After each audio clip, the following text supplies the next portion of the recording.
నమస్తే. Back to back news. నా పేరు గోవింద్.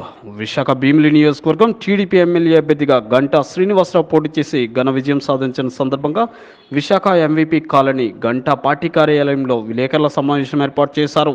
ఈ సందర్భంగా ముందుగా టీడీపీ అధినేత చంద్రబాబు నాయుడుకు, జనసేన అధినేత పవన్ కళ్యాణ్కు ప్రత్యేక ధన్యవాదాలు గంటా తెలిపారు. ఈ సందర్భంగా అభివృద్ధి ధ్యేయంగా ముందుకు సాగుతూ తనని గెలిపించిన భీమిలి ప్రజలకు తన రుణాన్ని తీర్చుకుంటానని ఈ సందర్భంగా గంటా తెలిపారు.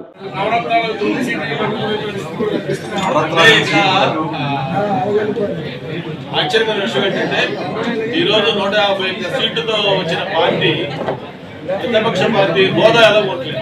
ఎందుకంటే ప్రతిపక్ష పార్టీ హోదా ఉండాలంటే దానికి ఆ పర్సంటేజ్ ఆఫ్ సీట్స్ రావాలి. అవి రాలేదు. అవి రాకపోగా వైసీపీ కంటే మా మిత్రపక్షంలో జనసేన పార్టీకి ఎక్కువ సీట్లు వస్తా ఉన్నాయి. ఈరోజు ఆ ప్రతిపక్ష పార్టీ పాత్ర కూడా మళ్ళీ జనసేన పార్టీ పోషించాలి. కాబట్టి జగన్మోహన్ రెడ్డి గారు ఏ విధంగా చూసుకున్నా కూడా అసెంబ్లీలోకి అడుగుపెట్టి ఆయన ఉంటాడని ఎవరు అనుకోవట్లేదు. ఇది నిజమైన ఒక ఘోరమైన అవమానకరమైన ఫలితాలు ఇచ్చింది. ఎవరు కూడా ఊహించలేదు.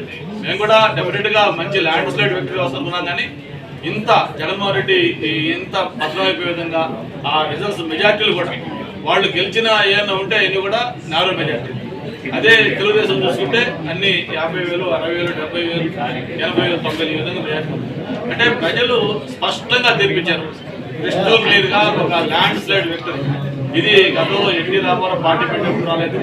ఎప్పుడు కూడా ఆంధ్రప్రదేశ్ చరిత్ర రాలేదు. బహుశా భవిష్యత్తులో మళ్ళీ ఇటువంటి రిజల్ట్ ఎవరు చూడలేరు. జగన్మోహన్ రెడ్డి గారి అటు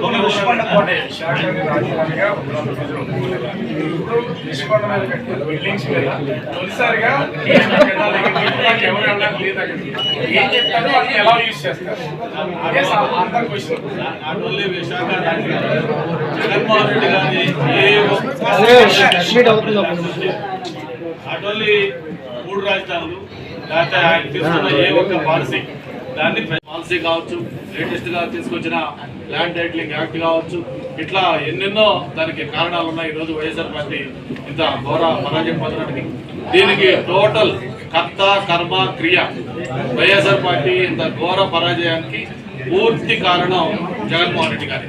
దీనికి ఎవరు కూడా బాధ్యులు కాదు. మొత్తం సర్వం ఆయనే. ఈరోజు సర్వం బాధ్యత కూడా సందేహం చెప్పి కూడా తెలియజేసుకుంటూ మరి తను చేసిన పాపాలకి, తను చేసిన పనులకి ఈరోజు ఆ ఫలితం రిజల్ట్స్ రూపంలో వచ్చింది. మరి జగన్మోహన్ రెడ్డి గారు ముందున్న కర్తవ్యం ఏంటని కూడా ఈరోజు రాష్ట్ర ప్రజలకి అర్థం కావట్లేదు.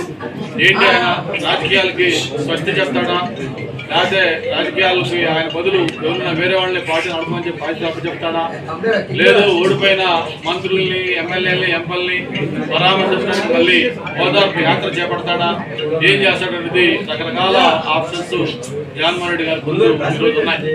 మరి ఇవన్నీ కూడా తొందరలో మనకి స్పష్టత రాబోతా ఉంది. ఏది ఏమైనా ఇంత ఘన విజయం అందించిన తెలుగు ప్రజలకి ఎప్పుడు కూడా మనం రుణపడి ఉండాలి.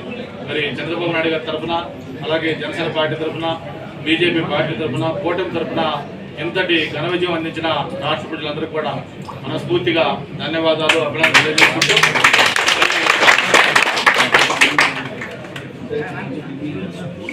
ఏదైతే మేనిఫెస్టో మొన్న ప్రజలకి చెప్పామో సూపర్ 6 పేరుతోటి ఉమ్మడి మేనిఫెస్టో బాబు గారు, కళ్యాణ్ గారు సంతకాలు పెట్టి గ్యారెంటీ ఇచ్చారు. అవన్నీ కూడా 100% మేనిఫెస్టో అమలు చేసి ప్రజలకు ఇచ్చిన హామీలను కూడా నెరవేర్చి ప్రజల ఆశీస్సులు మళ్ళీ మేము కోరుకుంటామని చెప్పి కూడా తెలియజేసుకుంటూ ప్రత్యేకించి నాకు ఈ 25వ సంవత్సరం రాజకీయంగా ఇది 6వ ఎన్నికలో ఇటువంటి ఘన విజయం గతంలో నాకు ఎప్పుడూ రాని భారీ మెజార్టీ ఇచ్చి మరి ఇంత ఘన విజయం అందించిన భీమిలికి ప్రజలకి, భీమిలి నాయకులకి కష్టపడి పనిచేశారు. అలాగే జనసేన నాయకులకి, బీజేపీ నాయకులకి, పార్టీ పెద్దలకి, కార్యకర్తలకి ప్రతి ఒక్కరికి కూడా పేరు పేరున నమస్కారాలు, శిరస్సు ధన్యవాదాలు తెలియజేసుకుంటూ జీవితంలో ఎప్పుడు కూడా భీమిలి ప్రజలు ఇచ్చిన తీర్పుని మర్చిపోను.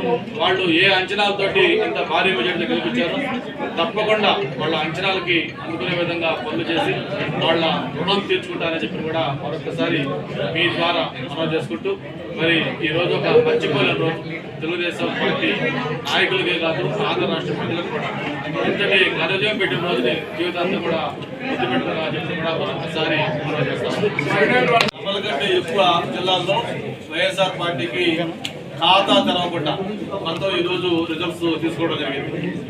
అంతేకాదు పవన్ కళ్యాణ్ గారు 21 స్థానాల్లో పోటీ చేస్తే 21 ఎమ్మెల్యే స్థానాలు, 2 ఎంపీ స్థానాల్లో పోటీ చేస్తే 2 ఎంపీ స్థానాలు, అంటే 100% స్ట్రైకింగ్ రేట్. ఇది ఒక హిస్టరీ.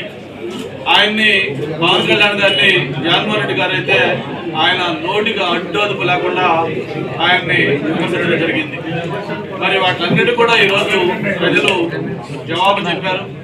ఆయన పోటీ చేసిన 21 అసెంబ్లీ స్థానాల్లో కానీ 2 ఎంపీ స్థానాల్లో కానీ మొత్తం భారీ మెజార్టీతో అభ్యర్థులందరూ కూడా గెలిపించారు. అలాగే భారతీయ జనతా పార్టీ కూడా దాదాపు 8 సీట్లలో వాళ్ళు కూడా ఇప్పటికే గెలవడం జరిగింది. ఇక తెలుగుదేశం పార్టీ అయితే 144 సీట్లు పోటీ చేస్తే హైయెస్ట్ పర్సంటేజ్. గతంలో ఏ పార్టీకి ఏ ఎలక్షన్లో రానంత పర్సంటేజ్. మొత్తం కూటమి లెక్కేసుకుంటే దాదాపు 56% ఓట్లతోటి ఇదొక హిస్టరీ. ఏపీ ఎలక్షన్స్ లో ఎన్టీ రామారావు పార్టీ పెట్టినప్పుడు కూడా ఆ ప్రపంచం లేదు, దాన్ని మించిన ప్రపంచం. ఒక్కసారి మన విశాఖ జిల్లా కూడా తీసుకుంటే ఒక ఏజెన్సీలో తప్పిస్తే మొత్తం విశాఖపట్నం పార్లమెంట్ కావచ్చు, అనకాపల్లి పార్లమెంట్ కావచ్చు, ఎంపీలు కావచ్చు, ఎమ్మెల్యేలు కావచ్చు, మొత్తం క్లీన్ స్వీప్. నేను నిన్న కనకమహాలక్ష్మి అమ్మవారి గుడికి వెళ్ళినప్పుడు అక్కడ అమ్మవారిని దర్శించుకొని బయటకు వచ్చినప్పుడు మీడియాతో మాట్లాడితే ఏంటి అంటే చెప్పాను, నేను ప్రజల్లో ఒక కసి కనిపిస్తూ ఉంది.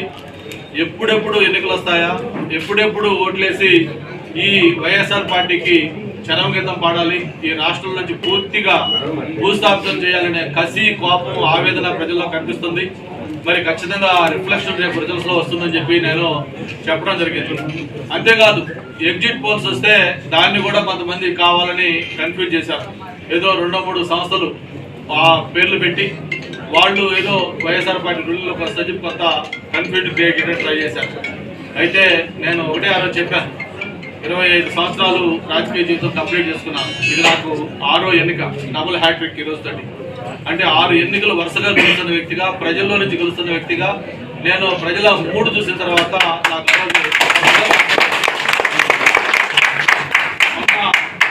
పోస్టల్ బ్యాలెట్ ఒకటి. పోస్టల్ బ్యాలెట్ గతంలో ఎప్పుడు కూడా తెలుగుదేశం పార్టీ కూటమికి ఇంత పెద్ద ఎత్తున ఉద్యోగస్తులు కానీ వాళ్ళ కుటుంబాలు కానీ ఓట్లేసిన పోకడలు దాఖలాలు లేవు గతంలో. 80 to 90% పైగా పోస్టల్ ఓట్లు తెలుగుదేశం పార్టీ కూటమికి పోలయ్యాయి.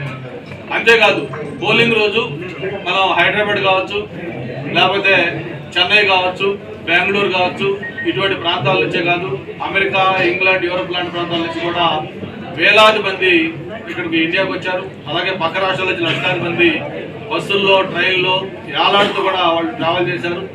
టోల్ గేట్స్ దగ్గర అయితే మన సంక్రాంతి పండుగప్పుడు ఎలాగైతే మనకి ఆ రద్దీ ఉంటుందో దాన్ని మించిన రద్దీతోటి లక్షలాది మంది ఆంధ్రప్రదేశ్కి వచ్చి ఆ రోజు వాళ్ళు ఓటు హక్కు వినియోగించుకున్నారు. అంతేకాదు మొన్న పోలింగ్ రోజు నేను మార్నింగ్ 7 o'clock ఎంఈపీలో నా ఓటు ఉన్న బూత్కి వెళ్ళి ఓటేసి మళ్ళీ మనం బీబిలీ కాన్స్టిట్యూన్సీకి వెళ్ళాలి త్వరగా అని చెప్పని నేను 7 గంటలకల్లా బూత్ దగ్గరికి వెళ్తే ఆశ్చర్యం వేసింది. దాదాపు 200-300 మంది అప్పటికే క్యూలో ఉన్నారు. అంటే 6:30 గంటలకే క్యూలోకి వచ్చి నిలబడ్డారంటే ప్రజలు ఎంత ఆతృతతో ఉన్నారు, ఏంటి సర్ప్రైజ్ అయిపోయి నేను ఆశ్చర్యపోయాను. నేను ఆ రోజు అనుకున్నాను ఖచ్చితంగా ఇది ఒక సునామీ సృష్టించబోతుందని చెప్పి. అనుకున్నట్టుగానే పోలింగ్ కూడా గతంలో రాష్ట్రంలో ఎప్పుడు జరిగిన విధంగా 81.6% పోల్ అయింది. మరి మా కాన్స్టిట్యూన్సీ కూడా కొన్ని చోట్ల అయితే రాత్రి 12:30, 1 గంట, 2 గంటలు కూడా ఇది కౌంటింగ్ టైం అయిపోయిన తర్వాత కూడా మా ఆర్ఓలు లేకపోతే ప్రెసిడెంట్ ఆఫీసర్లు పర్మిషన్స్ తోటి అప్పటికే లోపల అంత ఓట్లు వేయించాలంటే ఆ టైం దాకా పట్టింది. అప్పుడు దాకా అంతా చూసిన తర్వాత మరి ఈరోజు రిజల్ట్స్ దానికి రిఫ్లెక్ట్ ఇచ్చింది.